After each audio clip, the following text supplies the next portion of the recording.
Welcome to the RSP Boiler Room. I'm Matt Waldman with the Rookie Scouting Portfolio. We're going to take a look at Cedric Byrd, the wide receiver out of Hawaii. He's slot left. You're going to watch him work behind the line back here, working across. Ball gets behind him a little bit, nearly intercepted on the play. You can see he reaches for that ball here, but it kind of comes out. So we're going to get a better look at it with the next exposure here, the next frame. And you can see right here, as the ball arrives, you can see that he has his one hand down, the inside left arm, the palm is facing up, and the outside right arm, the palm is facing down. And he's going to try and clap on this ball.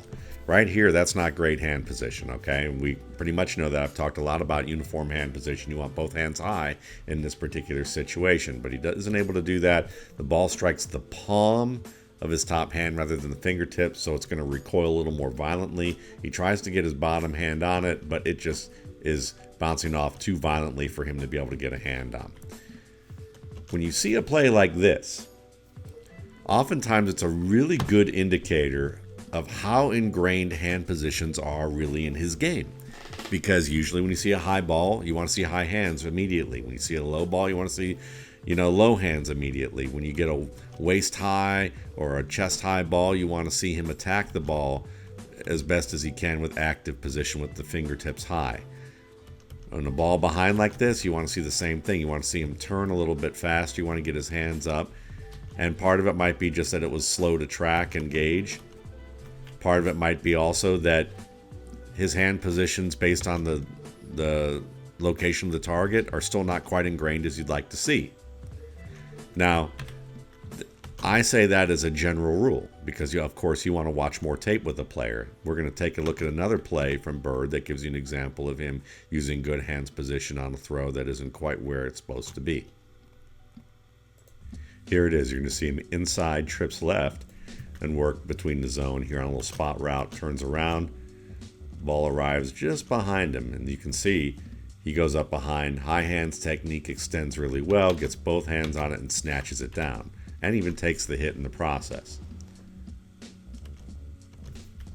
So when you see a play like the first one that we looked at, where the hands position is inconsistent, but then you see another one where the ball's thrown behind him, and you can see that he exhibits perfect technique, is able to take a hit in the process too and come down with it.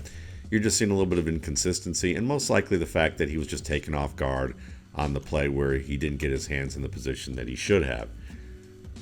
So I wouldn't necessarily say that the drop was a telltale sign that he doesn't have his hands positions ingrained, but it's a good thing to look at when you are starting to watch players, that when you see that kind of unexpected target in terms of the location and he's not able to get the hands in uniform position, then it might be a problem. But if you see plays like this in conjunction with it, then it's probably likely that he just wasn't ready, and you'll just continue to watch more tape and see enough exposures where you can say, with a more definitive voice whether or not he uses good hand position consistently or not. Thanks again for watching. For more RSP Boiler Room videos, you can check out my YouTube channel, Matt Waldman's RSP Film Room, and my site, www.mattwaldmanrsp.com.